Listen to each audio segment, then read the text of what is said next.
Back for another Riley every day, counting down our Sleepers Media top 100 players ahead of the 2025-26 season. J-Man, we are getting into the final stretch, hitting on players 30 through 21 today.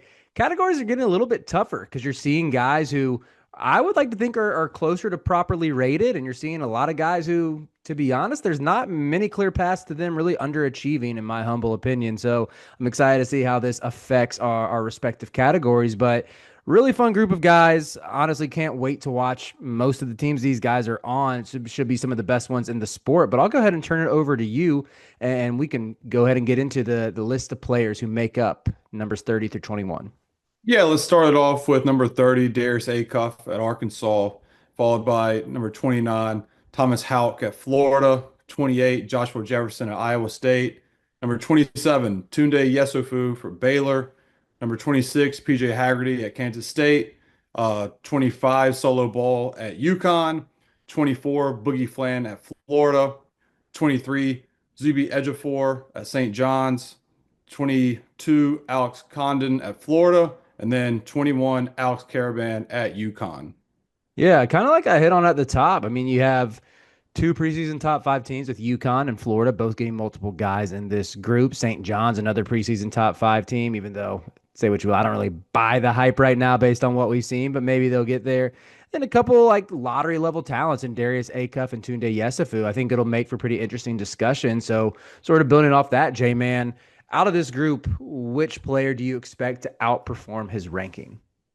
Yeah, I'm going to start with Darius Acuff at Arkansas. I really liked what I saw one in the exhibition. It always helps when we're recording these after I could see some film on them and how they look, even though it's an exhibition. But when the really good players or who are supposed to be really good look comfortable in an exhibition, I'm like, okay, this is something we can work with as a baseline for the season. And Malik Thomas and Darius Acuff, I thought were very solid for Arkansas in their win. Look, he was fifth in the nation as a prospect, number one point guard from IMG. Walking bucket. John Calipari says he's a mix of D Rose and De'Aaron Fox, and he that's high praise from John Calipari. And one thing about John Calipari is he can coach some damn point guards, and Mhm. so I trust John Calipari to really develop Darius Acuff throughout this year at Arkansas. So Darius Acuff is my guy to most likely outperform his ranking. I like the A Cup shout a lot. He was someone who really throughout the offseason, I've been a bit of a skeptic. Part of me watched that exhibition game and asked myself, am I just trying to be a contrarian on that? You know, he put up 17 to 7 like it was nothing. My critiques of him were that he got too shot happy at IMG and had a tendency to over dribble. But I think that's the case for a lot of freshmen, especially the highly touted ones who are such gifted scorers. And I'll give a shout out to Tyler Metcalf from No Ceiling, some of my favorite draft coverage. He tweeted out this jab step rip through that he referred to as violent. And the clip that he showed, it just to me it exemplified how explosive Acuff is and how strong he is in the paint. He's so good at finishing through contact. Like you just don't see freshman point guards who are built like him physically to really withstand. I would say the physicality at this level to, I mean, he's crafty around the basket too, can finish with either hand. And I mean, he's just wired to score. Love seeing the 7 assists as well. Had a couple nice lobs in there to where I'm like, yeah, especially when you mentioned the John Calipari factor with how many NBA guards he's coached. I think I might have been overthinking it. So he'd be high up there on my picks too. But I will give a mention to Joshua Jefferson, someone who averaged 13, 7, and 3 last year. As much love as Iowa State got for when they were healthy, let's say, you know, when they were top 10, one of the most challenging matchups in the country with the way they defend. But then they had guards with Curtis Jones and Keshawn Gilbert who could go get you a bucket and had the tendency to go nuclear in big games as well. I thought Jefferson was the unsung hero with who they ran the offense through. Fun stats here I found on his CBB analytics page. He's 95th percentile in points created. I think that's per his position. And then he was in the 97th percentile in assists on baskets that were made at the rim or on threes, meaning he created a lot of easy looks for his teammates. And I would say that backs up the eye test. If you watch any of Iowa State last year, you couldn't help but be impressed by his passing as a 6'8", 250-pound front court player. Looking at the makeup of this year's roster, they're lacking some of that star power in the backcourt. They bring back Milan Momcilovic. They have Taman Lipsey, but Lipsey to me has always been more of a facilitator than a scorer. I wouldn't be surprised to see Jefferson take on a heavier scoring load, and maybe you see him average closer to 15, 16, or 17 points per game even and keep those rebounding and assist numbers up. If Iowa State is good, and I'm still a believer in TJ Otzelberger, even with them sort of fading last season, if they're a top 15, top 10 team again, then yeah, you're probably going to see him like consensus first team, all Big 12. Yeah, that's a good pick. Joshua Jefferson averaged 2 steals a game last year too. Like he lights up the stat sheet. I mean, the first round against Lipscomb, he had 10, 8, and 8. You're talking about his passing. He almost had triple double. And then in a game against Colorado, he had 13, 7, and 8 steals. So he can fill up the stat sheet, and his defense, 31% against him on jumpers. Sorry, that's him shooting jumpers. So that's one thing he needs to work on. But defensive wise, 34% field goal percentage against him on 180 attempts and 36% around the rim. So he is a guy that can really strap up on defense, like you were just talking about, and the 8 steals show it as well in a game against Colorado. So I like that pick a lot. Yeah, I mean, even going back, I don't want to belabor the point, but like when he transferred in from St. Mary's, a defensive minded, or I know they really slowed the pace down, but historically under Randy Bennett, they've been really good defensively. And just like the physicality was like, this seems like a match made in heaven for the kind of guy who's going to thrive under Otts, and appreciate the defensive stats there to back it up. But, we got to turn to the negative side of things. Out of this group, who do you think is most likely to underperform his ranking? I think it's Alex Caravan at UConn, and that's just because I think that UConn has a very well-rounded team to where Caravan is more of a guy that's a solid role player. Like he was, I think he's kind of forced into being like the number one guy last year. You saw UConn kind of struggle when they were kind of having an identity crisis of like who should be number one. I like Solo Ball a lot, who's obviously in our top, who's in this ranking right here. Mm.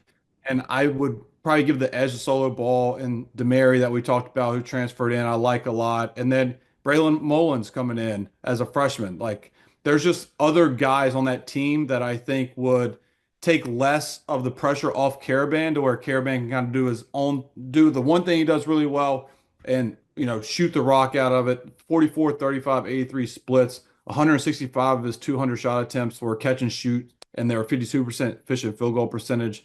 So I think you're going to see more of that being for Caravan rather than trying to be the guy for UConn as he tried to be kind of last year. Yeah, Caravan's a good case study almost of these fifth year guys, because he could have gone to the NBA 2 years ago, would have been, I remember like going into it, there's a lot of speculation to be a top 40 pick. I believe the Spurs had an early second round pick, that there was definitely some rumors or some intel that they were leaning toward taking him had he stayed in the draft, and he kept coming back. I mean, you see games like, I'm going off of the data points we've seen this offseason against Boston College. He had 17 and 11, and they went to him throughout the game. Really good passing the rock as well. But I think when the games start to matter, you're going to see that high octane backcourt take more of a role. And I'm with you on Solo. I have a note on Solo. He has 9 made 2s through 2 exhibition games to just 2 made 3s, which when you could look at his last year numbers, he only had 67 made 2s to 99 made 3s, only made 74 free throws, attempted 88. So if you get Solo Ball attacking the basket and he's rounding out his game more than being this high-end three-point specialist, I think when you have him and Demery and Mullins, that could definitely sort of lower Caravan's stats. So I'm with you on that. Although I guess I would clarify, like, underperform doesn't mean he's a bad player. It just means he's not going to put up the stats to be a top 20-ish player. Correct.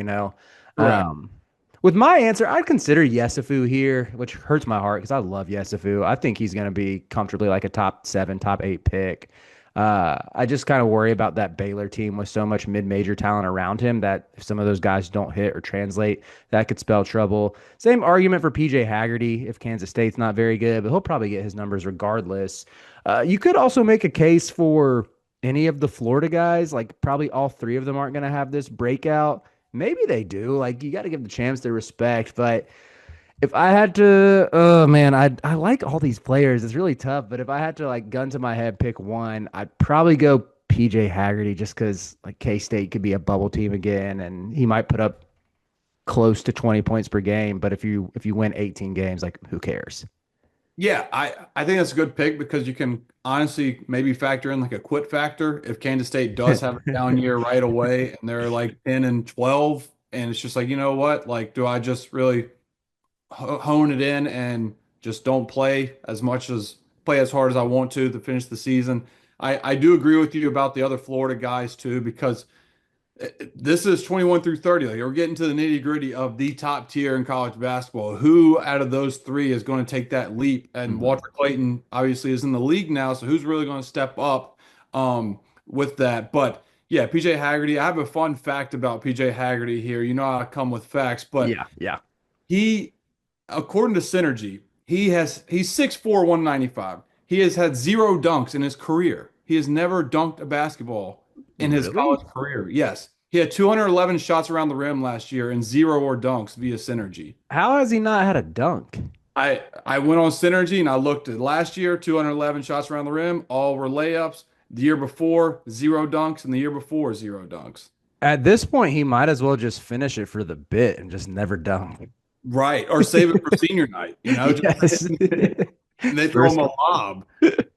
All right, I'm fact checking this on CVV Analytics. Hold on, give me 1 second. I'll let you go to your favorite player. Who are you most looking forward to watching out of this group? So I think this is our second episode of a guy you were talking about that I don't know, like that doesn't live up to maybe under to perform. And I got to go with my guy Yesufu at Baylor. I really like Yesufu a lot. 6'5", 215. I'd say he's more 6'4", but I don't care at the end of the day because he is a dog. And Mhm. yeah, 21 on 5 threes in Baylor's exhibition. He moves like Anthony Edwards. I'm not going to say he's Anthony Edwards 2.0. I'm not going to say he's like Dylan Raiola either to try and be like Pat Mahomes. He's not trying to be Anthony Edwards, I don't think. But he's just smooth like that. He's a three-level scorer, high upside. And you said it like he's top 10 player potentially in college basketball. His surrounding supporting cast, if they are question marks, but God, that guy is just Tunde is so talented to where he is my favorite player that I will watch Baylor. If I was joking about PJ Haggerty and their Kansas State being 10 and 12 or 12 and 10, if Baylor's like that, I'm still watching Yesufu because he's going to be a highlight show night in, night out. Yeah, that was, I mean, you covered everything why I couldn't pick him to underperform, even if his supporting cast doesn't live up to expectations. And I think Baylor, I don't know. I think enough guys will translate for them to at least be a tournament team, maybe better. It's not out of the realm of possibilities. They're a top 25 team when all is said and done. 22 points per game, 2 steals per game in Peach Jam in 2024. Always love looking at Peach Jam numbers to see how did you respond when the lights were brightest at the premier EYBL showcase. And yeah, you covered everything. Defensive menace, absolute bucket on the other end. I think Scott Drew has a track record of letting these guys rock out. So yeah, probably a good chance to have a great season.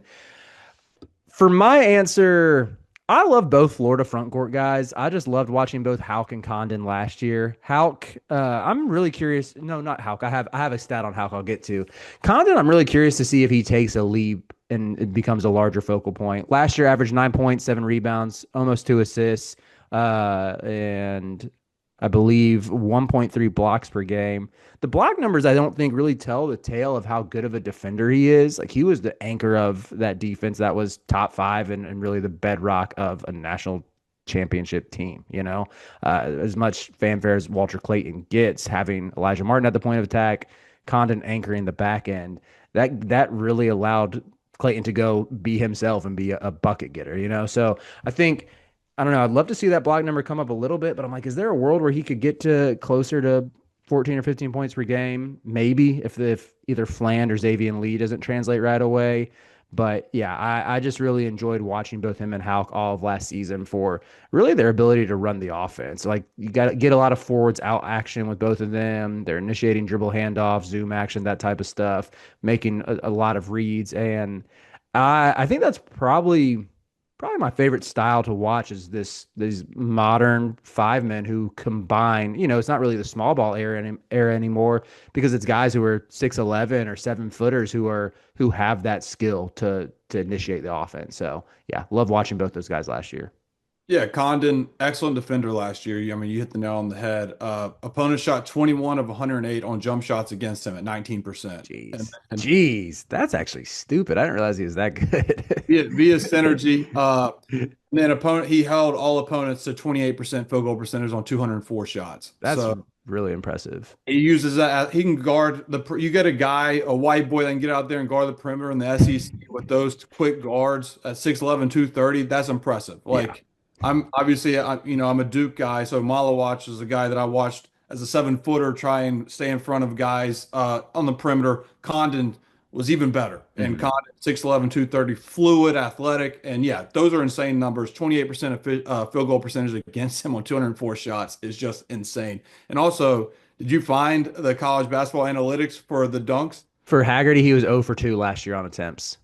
Hasn't happened. Hasn't. My research, baby. My research department on Synergy never lets me down. Was that your stat for you need to know this about blank about this player? No, I actually have a different one Oh, you though. got another one. All right, let me hear it. So Boogie Flan. So Boogie Flan, his splits were 38, 34, 83 last year. But when I was digging into those numbers, his shooting numbers weren't terrible. He was 47% on catch and shoot, and he graded as an average on jump shots at 35%. In college basketball, that is average. Where he struggled with, and no exaggeration, he might have been the worst finisher in the country as a guard. He was 38% on layups. Ooh. 21 of 55 around the rim, and that's not even that many layups. So that is my stat you need to know is Boogie Flan's talented. He's shifty, but he is not good around the rim or was not good around the rim last season. Mhm. And that is a point of emphasis in this Florida lineup. Like, can you get to the cup? You can throw the lobs to the big fellas, but when that secondary defender is sagging off, can you finish in traffic? Because last year, 38% around the rim will not cut it for Florida. Yeah, that's a great stat. I honestly had no idea. I know, like, even throughout his high school career, Archbishop Stepanak, I loved, like, just what a electric shot maker he was, knocking down pull-up jumpers. Never really looked at the at the rim numbers. I will say, I think the way Golden schemes his offense should get some easier looks than the spacing that Cal had last year wasn't the most conducive to that. But it'll be fascinating to see, like, was this just a scheme issue or was this an area of Boogie's game that he really needs to improve or both? I will stay with Florida for what you need to know. Let's look back at how awesome Thomas Houck was in the postseason. 9-0 for Florida across the SEC tournament and the NCAA tournament. During that stretch, average 12 points per game, 6.6 rebounds, 2.8 assists, 1.8 stocks, attempted 6 free throws per game as like what the fifth or sixth option. He didn't even start half those games. And the only knock on him was he shot below 31% from three, 30.8. However, my thing is if you watch the tape, his jumper looks really good. It's a repeatable motion, it's fluid, he's got a high release, good base. Love to see that number come up. Also shot 72% at the rim for the season, going back to those numbers. Like I almost wanted to pick him for outperform because I'm starting to think that he is like the true breakout candidate on this Florida roster, just with a larger role. Yeah, I mean, he had 20 and 11 in the lead eight against Texas Tech. Like the Dude, he guy, was stupid that game, bro. yeah, He's he so stepped good. up. He stepped up. That's the one thing. If you ask me Hawk or Condon, I'm gonna always go to what they did in March Madness. And Hmm. Condon didn't have a great March Madness, and Hawk did. Like the moment was never too big for Hawk, and so I like that pick. My only thing with Hawk is can he stay out of foul trouble? Yeah, yeah. He had 7 games last year with 4 more fouls, and 5 of those games he played 22 minutes or less. So like that's really quick ones. Like I think one game he fouled out and he played 16 minutes, or he had 4 fouls and he played 16 minutes. But to your point, like this guy was coming off the bench and he was instantly. It just shows his motor of playing hard where he got in foul trouble. I think this upcoming season he'll learn and be a better defender where he won't reach and get a quick one. Mm-hmm. And yeah, 10, 6, and 2 in 24 minutes. Yeah, get off the bench. Give me that. Like, give Yeah. me that production. I like that pick. The only knock I would say is like, can you do it against starters now with more eyeballs on you? You're not surprising anybody anymore. But I'm just a believer in the work ethic with how we've seen his developmental curve and that trajectory he's on. So, sort of again, highlights a very fun group of players on some of the best teams in the country. It'll be fascinating to go back and watch this a few months from now to see who broke out, if anybody underachieved, and who really is the most pivotal to their team's success.